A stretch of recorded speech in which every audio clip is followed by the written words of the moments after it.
All right. Thank you. Welcome. Thank you so much, Chris, and everyone who came here, even though the weather is really cold and rainy. And they can't find the place. Yes. I appreciate it. And thanks to our friends at MYOB. Sorry, MYOB. I thought. Yeah. Good partners. We're going to have a big announcement coming next month. I'm very excited about that. It's been a long in the planning. So tonight, do you want me to take that off you? You good? Oh, I like You to got everyone hold got on swag? to something, you know. Okay, Like all right. my- Nervous energy? All good. I was thinking of bringing teddy bear, but then. No, that's going to look awkward, man. All right. So tonight, I usually go back a bit, and I don't think I asked you this question. Grace tried to ask for the questions that I asked, but I never prepare. Anytime I ever prepared was for Julia Gillard. The rest I just been winging it. You probably can tell. Yeah. What was your background? In terms of background, was there a mother or father that was an entrepreneur? I didn't ask you that one in the. I don't know. I guess my parents are entrepreneurial in the sense they were business owners.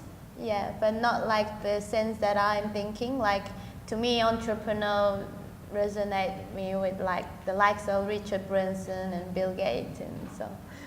But no, that's good, right? They didn't have a boss, right? They worked for themselves. Yeah, they had business. Yeah, awesome. Yeah. And what kind of industry? So my dad was working in finance sector where he buys and sells the businesses that are doing really well, and then after change the management, and then he sells at higher price. He changes the management first? Yes. Yep. Right? Yep. He doesn't sell the duds. Is that okay? In the back? No? Yeah. So you had this entrepreneurial. Does that cut in and out? Yeah. I'm gonna yell. Yeah, when it works, all right. You'll anyway. I don't need mic. I think everyone can hear my voice without it. You're okay. I'm known as really loud person, so. Yeah, but you're saying that while you're in a microphone. All right. Everyone can hear me okay? Yeah, all right, let's do that. Go on then, let's do it. Okay. Do that? Yeah, thank you very much. All right, so you had a, take that off? Oh, you're gonna go, all right. Yeah. Okay. There was a mother, a father, well, your mother was also an entrepreneur, own business. Yes. What did she do? What did she do?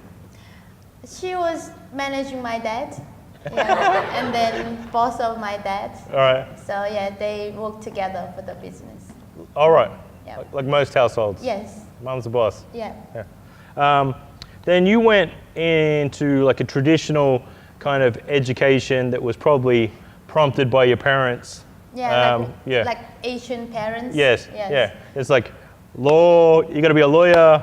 This is a Greek thing too, so don't worry. Like you got to be a lawyer, an accountant, or like. Yeah. Either lawyer or doctor or accountant, one of those three. Yes. And that's why my brother and me are both lawyers.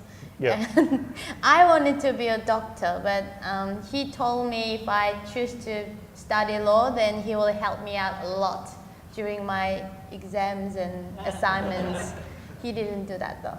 Oh no, too busy. Sorry, we've got William in the audience too, the other co-founder here, and David in the front, both the other co-founders.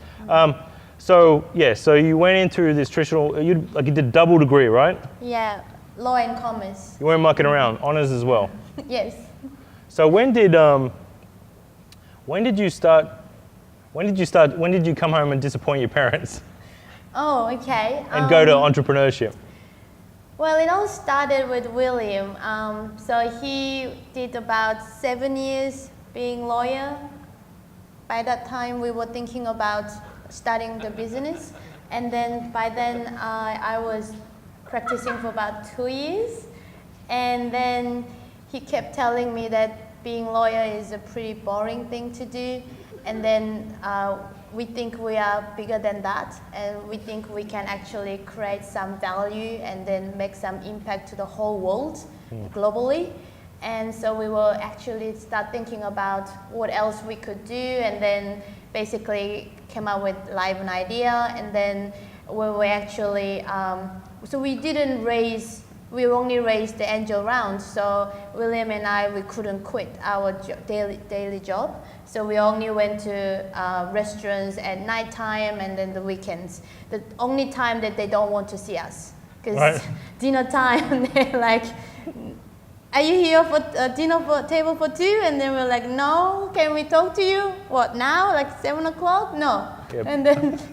And then weekend as well. So they always ask us to come back on Monday. And then we're like, Monday is when we're working. Yeah. So, but we powered that through 1 year. And then when we actually raised 1 million, that's when William was like anxiously, he got the resignation letter all done and he's just waiting for money to hit the bank account. And as soon as that's done, we call mommy and then we are not doing this anymore.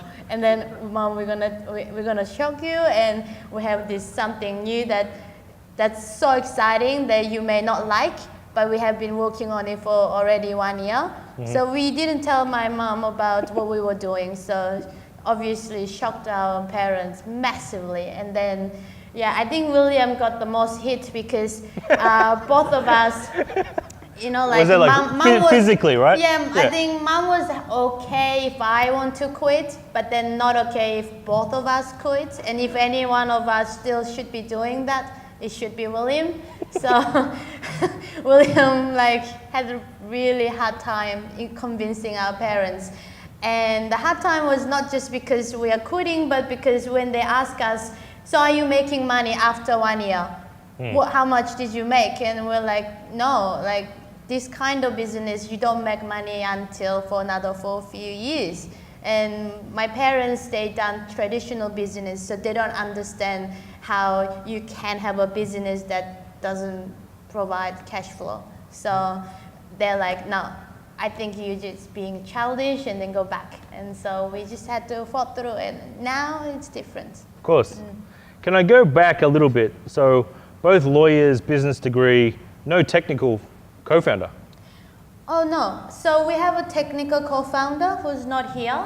And also like William, so he's a man of a lot of talent. So the reason he got into law studies because he's a tech nerd, and before even like when he was like 13 years old, 14 years old, he was always breaking things and he just likes to hack all the systems and you know. So he also told mommy that he wants to go and study IT, and then mom's like, no, you're not doing that because I know you will never go and study anything. So I'm gonna make sure you read books. So you go and do law. But so before that, so he was always very good with technical stuff, and then yeah, he's a coder, so he's a programmer. Bit of coding as well, right? Actually, programmer, yeah. So going to restaurants door to door, right? At peak hour. How did this not become disheartening? What do you mean disheartening? Like, how did you like not quit? You know? Oh yes, so I thought it was very easy and icing on the cake because I'm thinking my product is so amazing, and then all I'm trying to do is send them more customers, and they are already doing like promotional activities and they do so many to get customers. So why would it be so hard? So I thought like from day one I could sign 100. So I told William, I'll come back with 100 contracts. And then I came home with one contract. And that one contract is actually from the restaurant owner who likes me personally. Yeah. So it's not really an achievement, to be honest. But then he just went like, okay, whatever you're doing, I'll just sign up. So that's what it is. But then next day I'm like, okay, it's not as easy as I thought. And then when I actually did more study, the restaurant owners are basically, well, do you have your customers? And I'm like, 0. And then do you have other merchants? And 0. And then they're like, so why are you here? And then because I need you to get customers. And then they're like, oh, so you want me to be guinea pig? No, I don't want you to be guinea pig. And then, yes, that's essentially what you're asking me to do. No, I'm trying to send you customers that you don't have. I'm like, okay, so you keep learning, and then you just have to realize that you need to change your pitch. So I realized that, okay, I can't really sell my product that doesn't really exist then. So what do I have? I have ambition, I have vision and dream. That's all I have, and myself. So we changed the pitch, and then we start going out and saying, look, person like me wouldn't have quit our glorious job like being lawyer if it was an amazing opportunity and if I didn't believe in it. I quit my job, my brother quit our job, and then, that we didn't quit, but we tell them like that. And if it wasn't, if it wasn't really big thing, and it's not like we're trying to make money as well. We want to help you and help consumers, and also through that process, we want to create a pay-forward ecosystem where people can also donate what they earn so easily through this platform. So everybody wins. And this is a global movement that we're going to create down in 4 or 5 years' time. And I need each and every one of you right now to help me so I can build this vision. And another thing that I can throw into the bucket is, like a Bill Gates and Elon Musk, think about it that way. Right now, I'm in front of you, I am becoming billionaire. So this is a one chance that you can help me, and then after 4 years' time, you can say, oh, I helped out a billionaire, now I'm friends with that girl. So I'm not asking you anything. All I'm asking you to do is put your restaurant name on our platform so you can start getting customers maybe in 6 months' time. It's not hard. Yeah. So when I start talking like that, they really believed in me, not really the product I have, because I don't have a product then. So we signed the first 20 or 30 restaurants to actually launch as a beta version. So those restaurant owners are now all hitting my phones, and every day they're calling me and then, Grace, you didn't forget me, right? I was the one helped you, the first 30. And then I'm like, I told you I never will forget you guys, because they are the people who believed in my vision. Even though they're smaller restaurant owners, I still feel very thankful for what they did for me. So can I ask if we could just go rewind a little bit? How did you land on the product? And for people that don't know, exactly what Liven is, could you give them a little bit about what it is and what it does? Yeah. So William and I, we were tossing around the ideas of basically what can we do to make our mom very proud. So that is our only one goal, and then actually the only mission.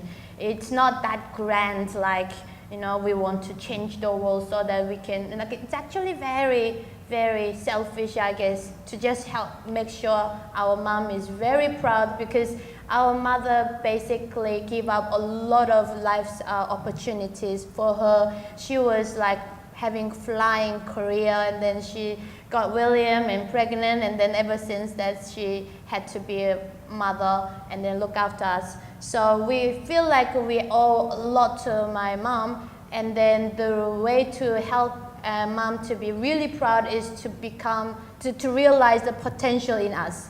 And we think we can be global leaders, and because William and I, we think we are not that stupid, we are quite intelligent enough.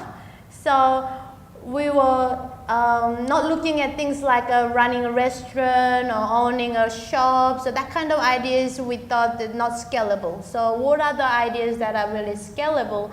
And we knew that the whole mobile, technology and the payment space is where we should be heading towards to, because back then, 4 or 5 years ago, Uber just came in, and then sharing economy was a thing.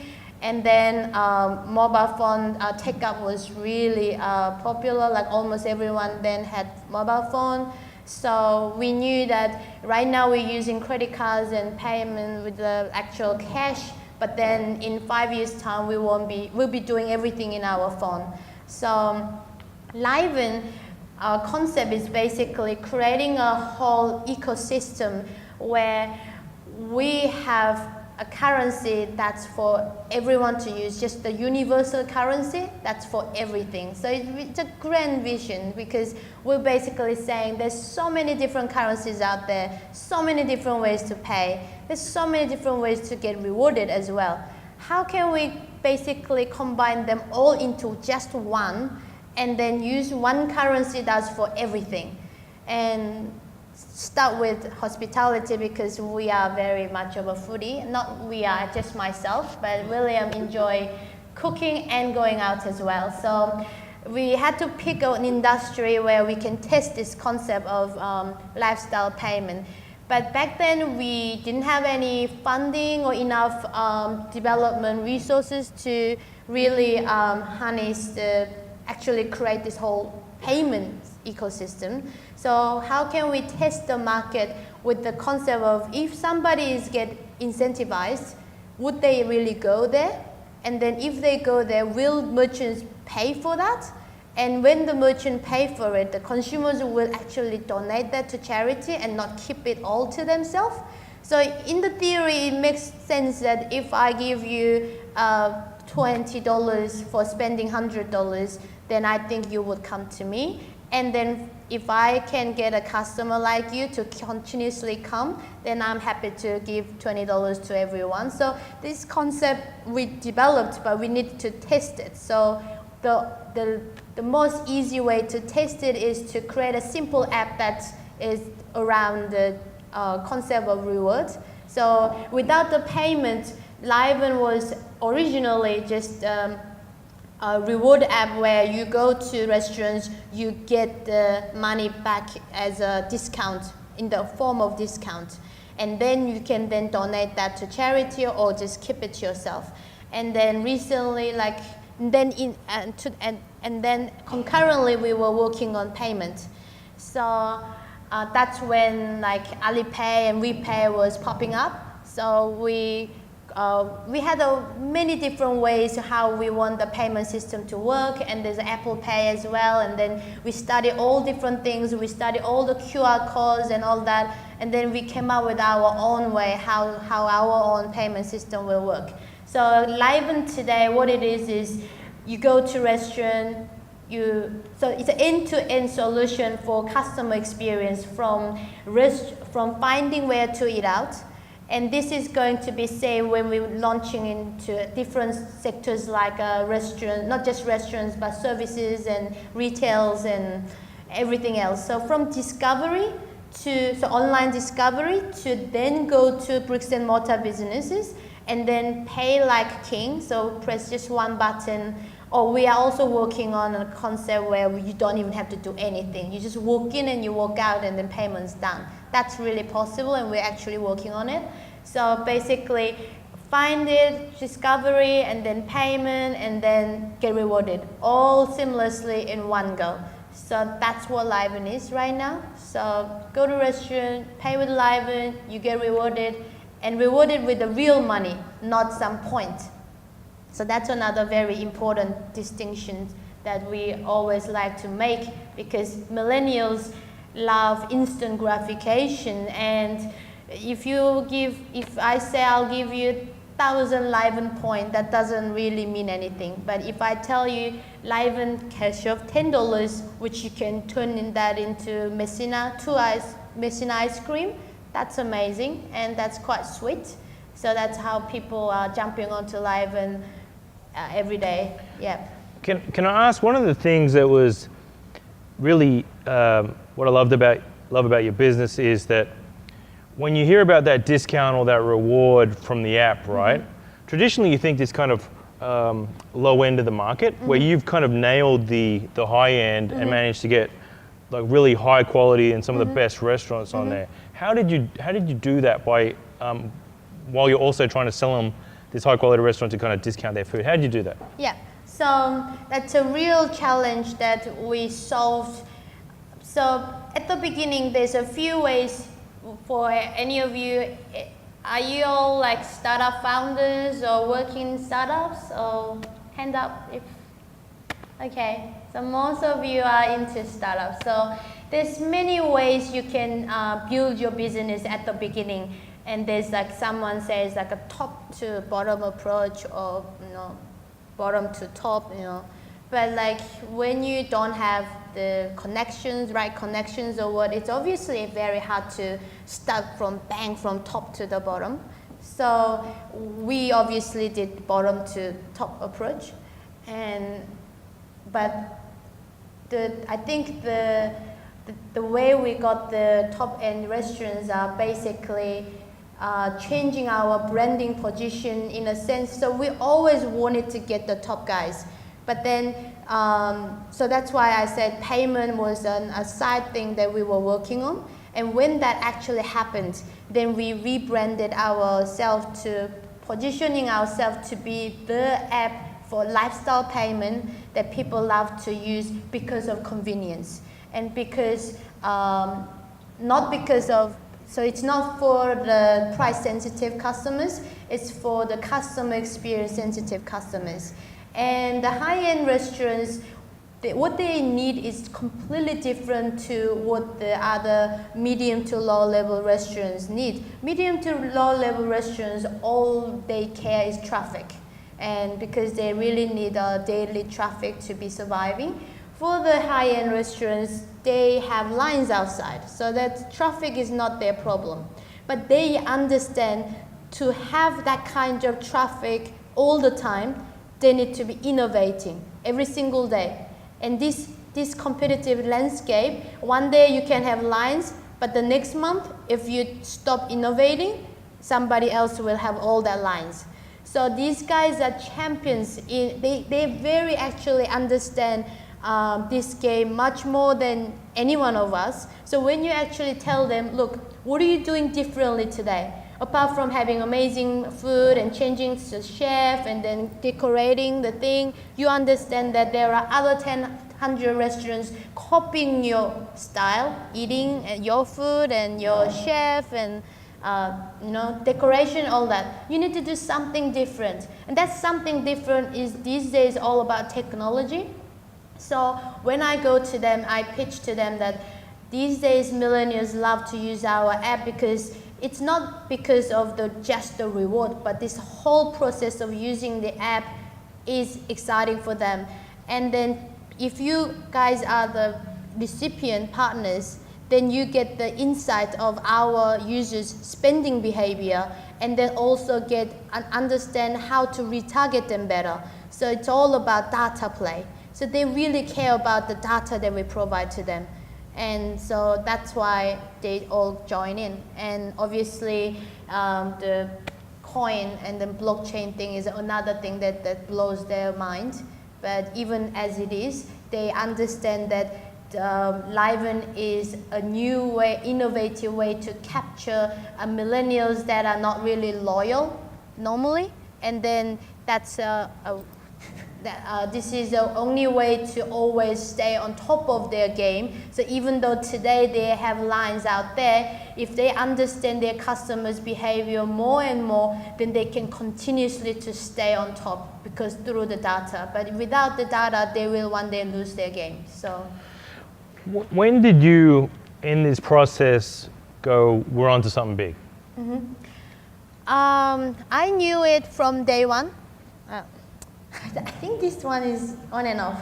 I knew it from day one, but I guess each time when you do have fundraising events or when we raise 10 million, that's where we thought, when we actually feel it strongly as well. But I think each time it's different feeling. But I think the last one when I felt definitely we are 100% onto something is when we discovered the blockchain and cryptocurrency game. That's last year, November. I'll get on to that. I want to do that at the end, and we can spend some time on it. So, can you go through your growth to this traditional fundraise? So you had a big Series A, 10 million. Can you talk about some of the? I know he had some significant investors on there. Can you talk about some of the key players in there as well?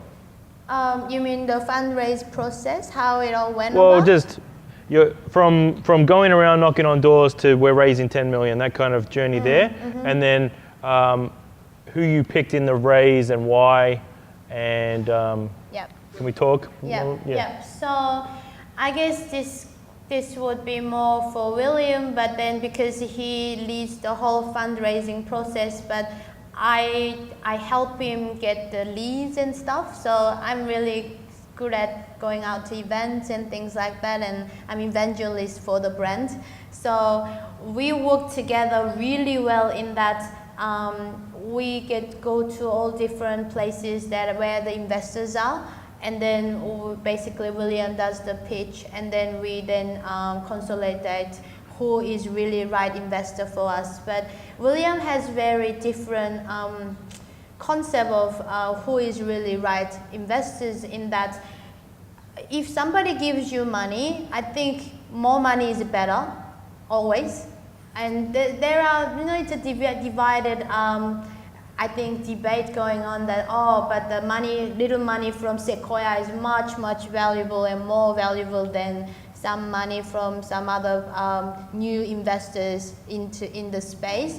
But like for us, we've been offered, but then the ones who are asking, who thinks they are good enough investors and then reputable investors, they don't value your startup as much as you think you value yourself. So it's basically a matter of how much you believe in your own capacity to grow it if you had the money, or you value more the connections and the whatever opening doors that the investors will open for you. So in return, you accept little money and then sell more of your share. In our case, we believe that if we had money, then we can grow it ourselves. It's because I've met so many Y Combinator startup founders who did not go anywhere. So why is that? Like if you think like if you're a graduate of a Y Combinator startup, then with all that PR and everything, you will be like hitting the whole world, but only a tiny portion of graduates actually make it. So at the end of the day, it's really what you do matter. So we chose the investor that believe in us the most and then gave us the most money. So that's how the process went. So that's why we raised a lot of money. Yeah. Can we talk about the sovereign fund? Is that in there? Is that in the? That's in the LVN. Is that in Series A? No, Sorry, we're just having our own little conversation. For the coin. Oh, that's in the coin. Yeah. All right. So moving forward, right? So if I can, some people, because they get kind of turned off on blockchain and they, always kind of seem to group it with Bitcoin, and I know you must go through this kind of education process yourself all the time. William's not even probably slapping himself over the conversations he's had, and David, he knows too. So you have this great business. It's going to be tremendously successful. You've got a 10 million Series A that was, you're on track to do it in like the traditional path, I suppose. But there's all this excitement around blockchain and stuff. Then obviously, there must have been this light bulb moment when you go, holy shit, we actually have this e-wallet component to our app. Mm-hmm. It's perfect for a crypto scenario. Mm. And how did that happen? And for me, how I fell in love with this was the idea that if I land in Paris, right, and I want to go eat, I haven't gone to the currency exchange place at all yet, but I've got the $15 live and in my wallet, I can go and eat at that restaurant in Paris. Mm-hmm. So that's just crazy, just blows my mind. Mm-hmm. Then I go, talking to you guys, go, holy shit, that's just the first vertical. Mm. So let me think I can just travel anywhere and then look at all these things. When did you have that moment? And then how did you go, it's still pretty edgy to think about an ICO. You probably had existing investors that you had to convince. Mm-hmm. Can you just go through that process? So I think last November or around October, William and we went to San Francisco for expansion to San Francisco and actually try to open up office in America and then London. But we met a lot of investors and they all told us wow, your business is amazing, and including like the lawyers of Facebook and Pinterest and Stripe, they were very interested in us, and then they were like, we're gonna give you all the support you need right now, so no charge. So there is actually a department in the whole law firm where they select the best potential startup, and then they support you for free at the beginning, and then they match you with all their other clients who are like a giant, like Facebook and Stripe and all that. And then when they get funded and all that, then you have to start paying their fee, and then that's their ecosystem, how they get their clients and then basically grow them to unicorn. And they also told us, don't come to America yet. I think your business is perfect use case for blockchain.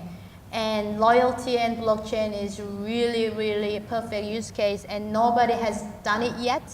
And I think they think we will be the first ones to do it. And that's when William and we were like, okay, so many people has been telling us about it. And then last year around June or May, I personally started to invest in coins, Bitcoin and Ethereum, just because I wanted to understand more about it. And if I wanted to really understand, I understand that I need to jump in fully from actually buying it, not just research and read about it. So we all know about it roughly, like as an investor for the cryptocurrency, but when we actually got told, we were like, actually, that actually makes sense. And then when we came back, we're a very nimble team. And then obviously our team members are very savvy and tech savvy, young, entrepreneurial minded guys as well. So we talked about it. Hey guys, we think we are perfect use case for blockchain and crypto. From today, you all go home and then study massive all about blockchain and cryptocurrency. And since then, all our team really embraced it, and then now they're experts. And then, I mean, their personal trading has not been so successful, some of them. And then in our office, they're all talking about how something didn't go right and then whatever. But during that process, we really learned about this deeply, about all this. So, sorry, so yeah. to the novice or anyone that doesn't know enough about blockchain and crypto, explain how Liven fits in as best you can. Yeah. Do I have to tell what blockchain is and cryptocurrency? Yeah, go for it. I love hearing it. Okay, so this I prepared because a lot of restaurant owners have no idea. So I have to like get a dumbed down version of what blockchain is and what cryptocurrency Hey, whoa, don't insult my audience. No.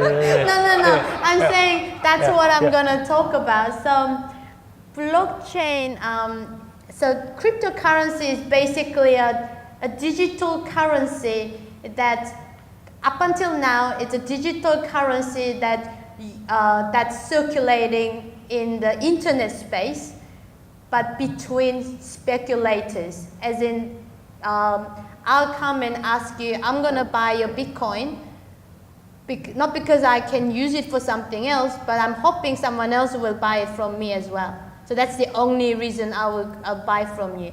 And there's enough people wanting to keep going back and forth buying it. So it's really just a speculation asset. And so that's what it is. It's a digital currency does not have any intrinsic value. You can't buy anything with it. The only thing you can do is just sell it to someone else if there's a buyer. And blockchain is basically similar to spreadsheet, like Excel spreadsheet, where, it's actually a Google spreadsheet. So it's like shared with like millions of people. So you can see it as like, you know how you can share Google spreadsheet? So you have some data, like Grace is 29 years old. Oh, I just gave away my, gave away my age. I'm still under 30. 29, and Chris is whatever, and then all that data is stored there, and then you just share it with millions of people. And ever since then, anytime you make any in the Excel, so each cell is seen as like blocks. So and then anytime you make change to that thing, if you wanted to, if not all of them agree to it, so not everyone will share it, that yes, that's the right information, change it. Because Chris just turned to 31. Then, Thank you. but Thank if he wants to fake his ID and then he goes and change it to 30, I'll be like, everyone will know, no, Chris, you're lying. You can't do that. So it's basically trustless. So you don't have to trust anyone to have a correct information because democratically everyone owns the data and they're watching it. So it's very hard to lie and make any changes to it. So this is that technology is simple like that.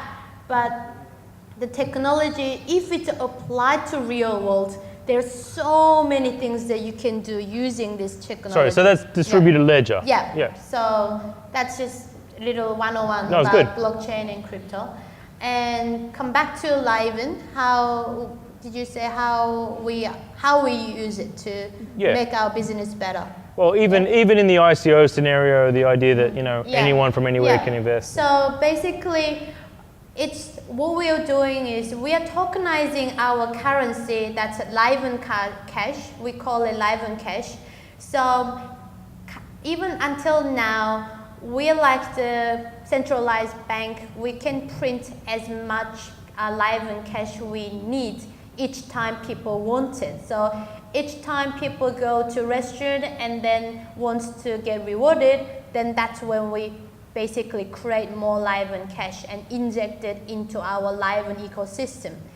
But now what we're doing and what we're changing is we're tokenizing our currency into coin. So there's a limited amount of coin in the system. It's locked. So we tell everyone from day one or from such day, there will be only, it's just a simple example. There's actually more amount of coin than this, but let's say 1,000 coins. There's only 1,000 LVN coins in the whole entire system. And for anyone who wants to mine it or buy it, you gotta go to restaurants. So it's like when you work, you get paid salary. So in our Liven ecosystem, we are telling in our country or economy, to boost our economy and to get paid for what your work, you go to restaurants. That's all you need to do. And these are activities that consumers already do. So this is where the most exciting part happens. So when people go to restaurant, they eat and they spend $100, we tell them, you will then, if you spend whatever amount, 10% of your spending, you can get it as LVN. So if, for example, Chris, instead of AUD. So Chris came to restaurant 1 and then spent $100. Then Chris will unlock 10 LVN because 10% of 1,000 coins in our system is 10 LVN. So he's bringing 10 LVN with him. And the second person, let's say it's myself, I come and spend another $100 and I'm gonna unlock another 10% of whatever's in the pool. So that would be then, so because Chris took 10 LVN, 1,000 LVN is now 990 LVN left in the pool. And then 10% of 990 will be 9.9 LVN. So that's what I get. So exactly same amount of reward, but because each time transaction happens, the amount of LVN is proportionally getting lower and lower, and then his coin, internal price of coin is going up. So it's a really simple demand and supply logic.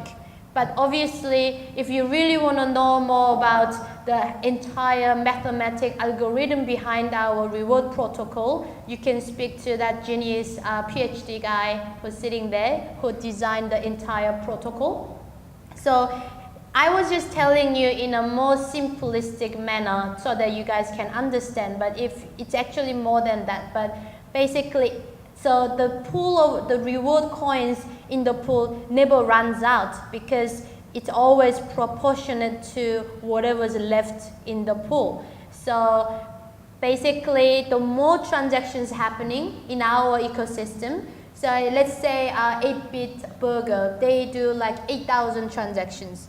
So, and then we are hoping that only grows as Liven gets more users. So that means internally, price of LVN keeps growing. It's just a very simple concept. So because limited amount of coin left, and then there's more people coming in to take whatever's the piece left in there.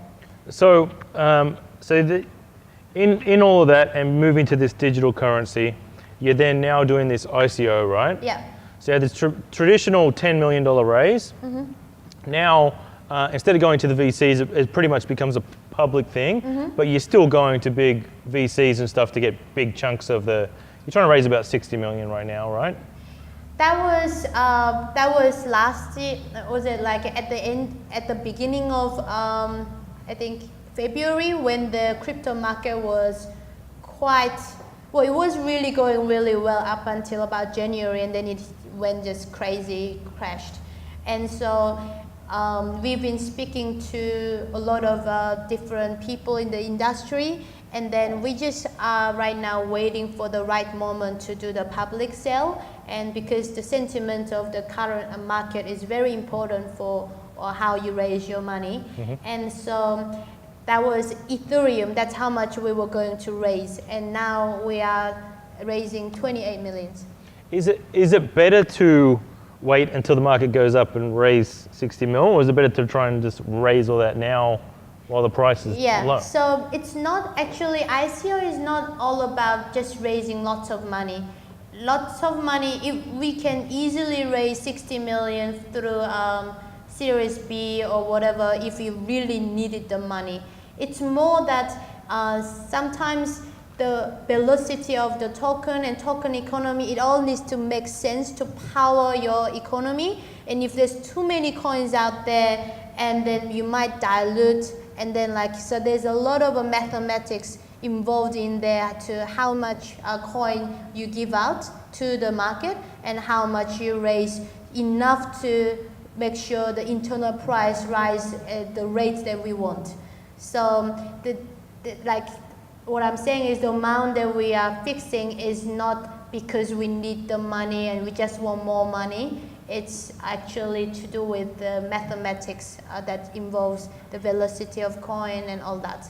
So you talked about Bitcoin and being like, it's at this kind of the premium, or people always talk about Bitcoin as this high end, the high price, to a point where the people don't use it. You kind of hold on to it and try and trade it a bit, where you guys have come up with something where you can try and use it every day in your daily life. So our biggest difference to any other project or protocol out there, I'm not sure if you guys are familiar with so many ICOs that happened last year. So up until last year, we can say a lot of ICOs done by the scientists or developers who knows about this blockchain and crypto, and they are really detached from the real world, and they are just basically, they understand this technology is amazing, so they actually create a whole scenario. If we use this and person A does this, then person B will do this, and person C will do this, then we create this. And so basically they're like creating a movie out of this whole technology they want to build. And then only those people who understand that this is a technology that will be real in 10 years' time, there are sophisticated investors will understand it and they buy it. So last year, it was basically all ICO projects were based on nothing, not by real business owners, but basically all by the people who understand this concept, usually 20 years old or 19 years old kids. And so, but starting of this year, we are probably the only company that has a real business behind. We have 1,000 restaurants and we have 250,000 users already running this system that we already built over 4 years. And then all we are doing is basically bringing this amazing technology that's been trapped in this utopian world where only been recirculated by the crypto nerds. Now we are consumerizing. We're going to bring that technology to the real world, people who have no idea about cryptocurrency or blockchain, but for them to actually use it. So LVN, the difference is that we have intrinsic value. So like you said, one LVN will be like one AUD. So if you buy 100 LVN, that means that is the same thing as 100 AUD. So you can actually go to Messina today and then buy yourself lots of ice cream. So in a way, if you buy Bitcoin, as I said, the only thing you can do is sell that coin to another person. That's it.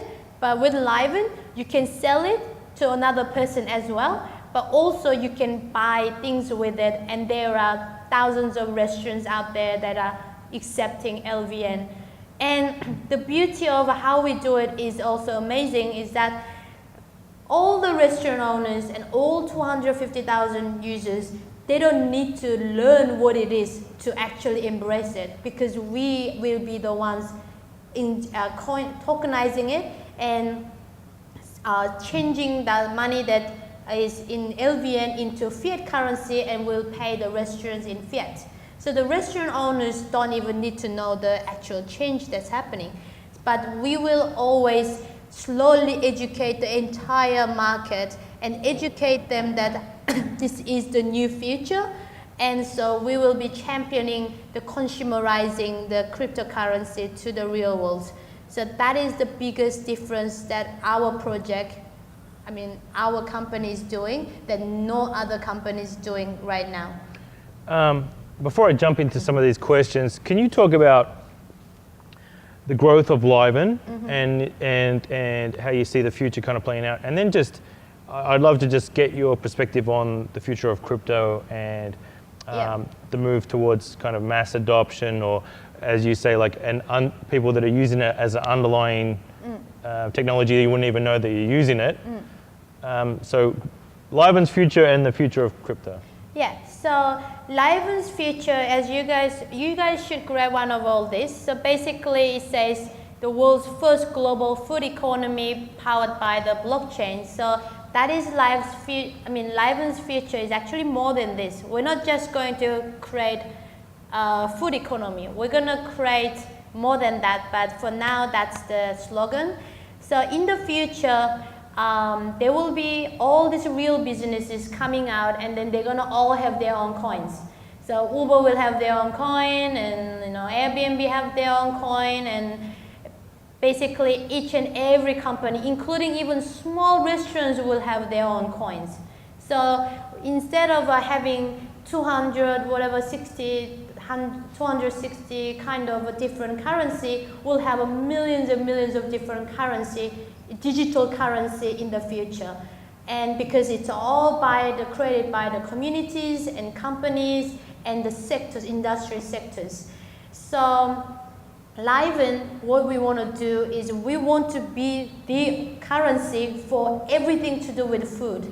So you know how when you go to Japan, you want to use Japanese yen and not Australian dollar, because it's better to use Japanese dollar there than AUD. So it's just similar way. If you are taking Uber, you want to use Uber coin. But if you are eating out, you want to use LVN, because LVN has the most value and then the power when it comes to anything to do with food. So globally, it's a horizontal. So currency will be divided into horizontally and then by the sectors, and not by geographically and then vertically. So like it's not gonna be Canadian dollar and then the Australian dollar. It will be LVN for food and Uber for transportation and Airbnb for accommodation. And it's a lot of little restaurants will also have their coins, but if their economy is not big enough, then it's not any different to Zimbabwean dollar right now. No one wants Zimbabwean dollar, right? Even if I give you, you probably don't want it, like even for free. because it's really not useful. So you can create, anyone can create their currency in the future, but it's all about how can you create that economy to be really big enough that it's globally impactful, so that it's actually a top 200 currency that's trading in the whole world. And we think, everybody eats out, or at least you eat. You may not need to stay in the hotel, or you may not need to get taxi, or even more, like you may, I don't know, like I can't live without internet, but what I'm saying is there are so many other industries that you may not have to buy with. But when it comes to food, it's a basic necessity. There's only 3 things that human needs. William said last time, it's one is food, and then one is sex, and then one is, what else is the third? Sleep, yes, basic human needs. So naturally, food economy is going to be the most biggest industry, we think. And after that, it will be transportation and what have you. So if that's what Liven's feature is about. Liven is basically creating a currency for food in the future. And as to answer your question about where crypto and then the future of crypto, I'm a strong believer about this whole thing, obviously. And it just makes sense, total sense, that the currency has always been evolved since long time ago. It has been gold, and before that metal, and then gold, and now paper note, and then now credit cards, plastic, and then now we're moving on to digitized money. And what? Why are you guys laughing every now and then? I don't know.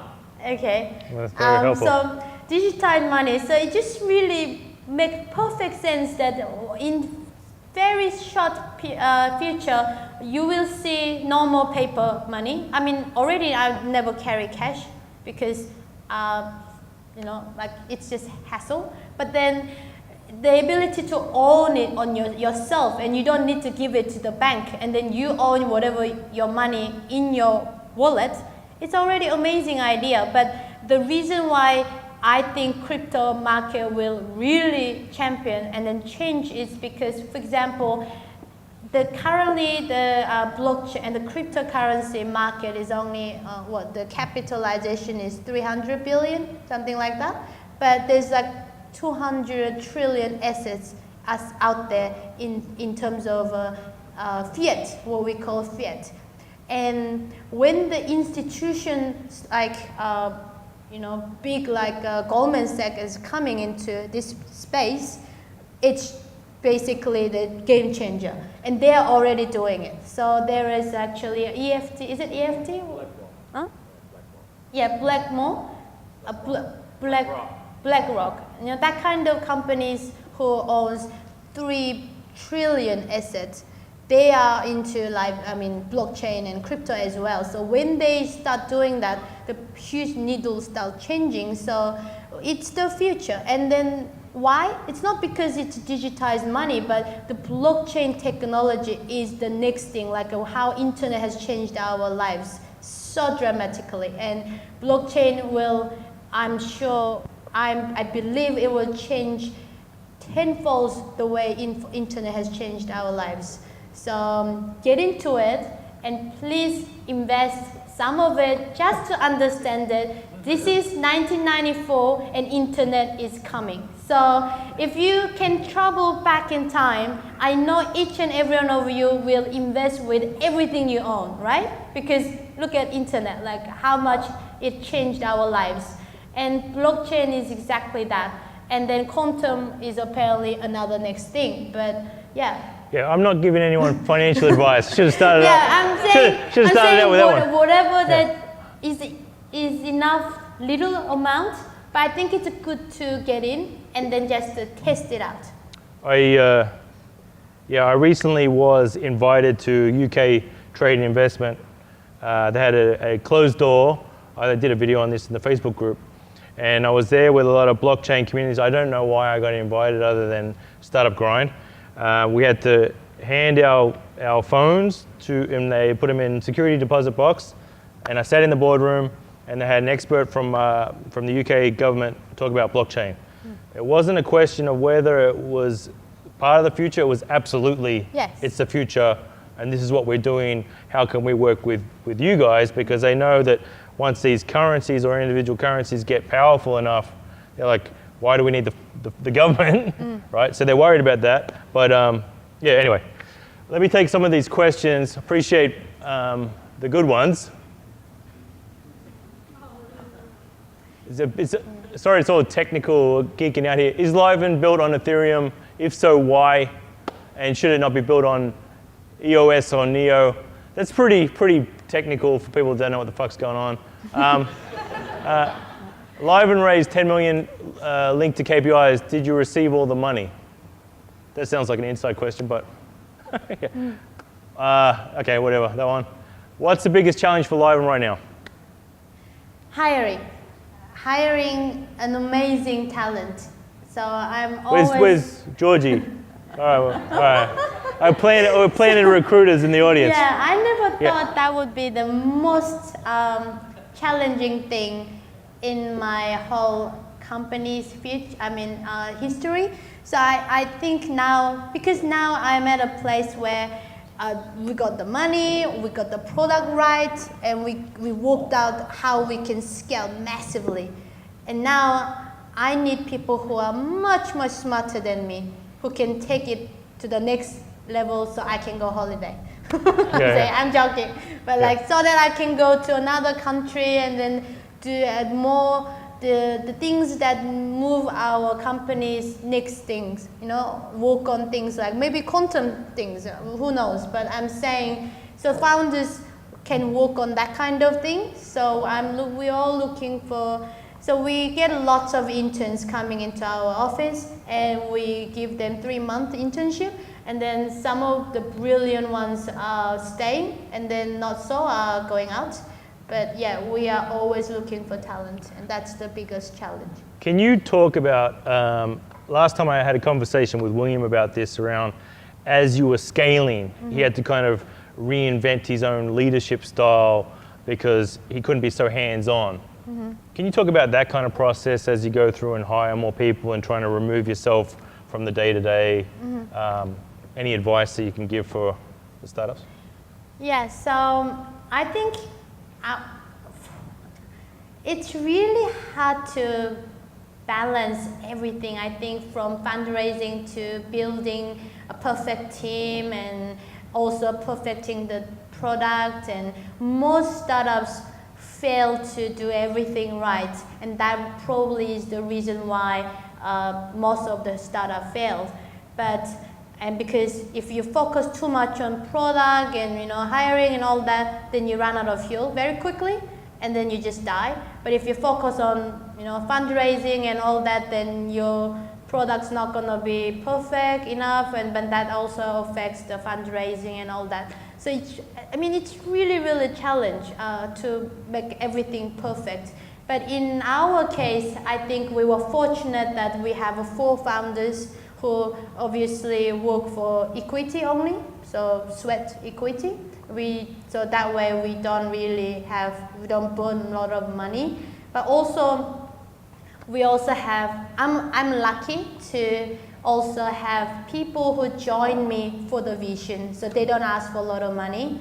So I think we have been so lucky to find these individuals who are acting just like founders, and they have a founder mentality. So it's really important if you want to, for the small startups to scale, that you find people who resonate with your vision and not because of money.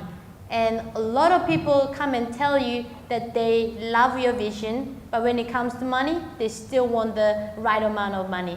And I'll tell you, that means they are not really buying your vision. If they really believed in you, they won't ask for a lot of money. So I think that's what it is. Initially, you have to get these kind of people to really buy your vision. And then later, when your team's growing more than 10 or 20 people, then you start to think about OKR and then KPIs, and then really have a framework and how you work, and then you start to have a structure in the company. So even though it's still flat system, you still have a structure, so you have a different departments, and then you basically make it clear who reports to who, and then you have a CEO. So right now, like William is CEO, but he just basically does everything, but like he needs to move on to do something different. So we're having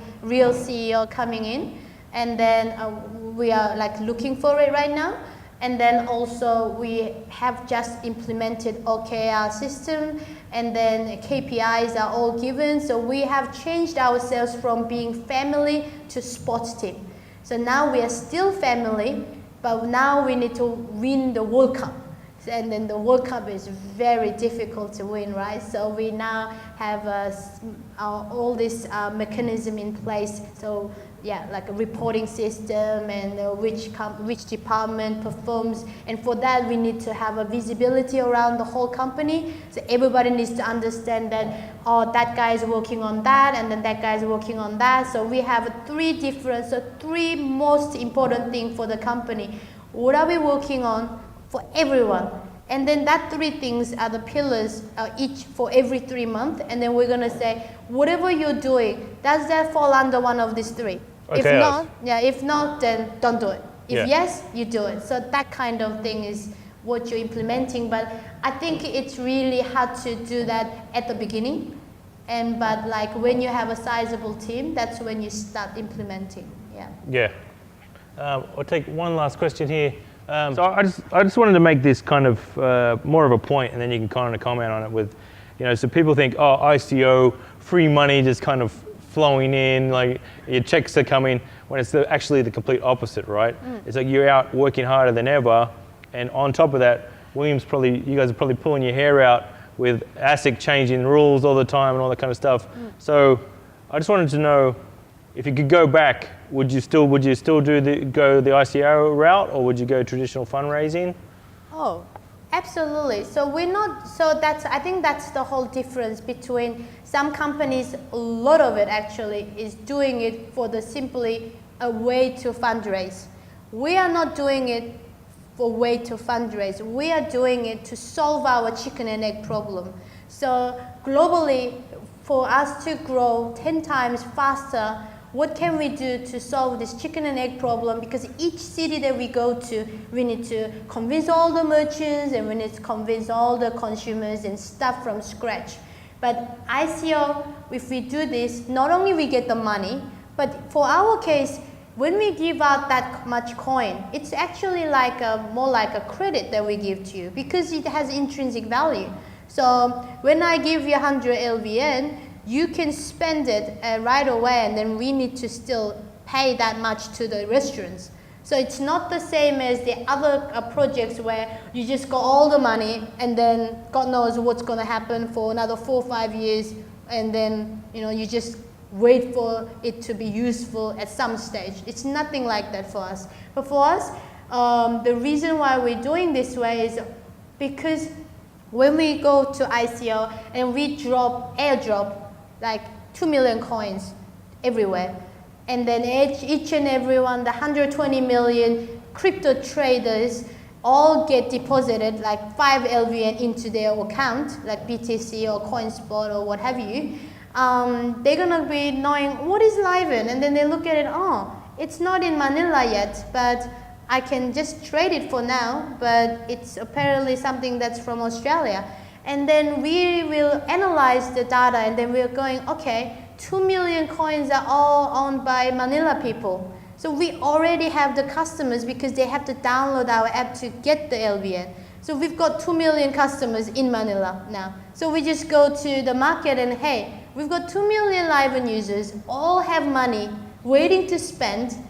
You just open up your channel of accepting. Don't you want customers? They want to come and spend that free money. So the merchants will be like, why not? There's like one more ways to make money, so they open up their channel to accept. Then, so that's how we're going to grow so fast. So it really makes sense for us to do this way. Awesome. I want everyone back on their feet. Here we go. And one big last thank you for Grace and the team from Liven coming.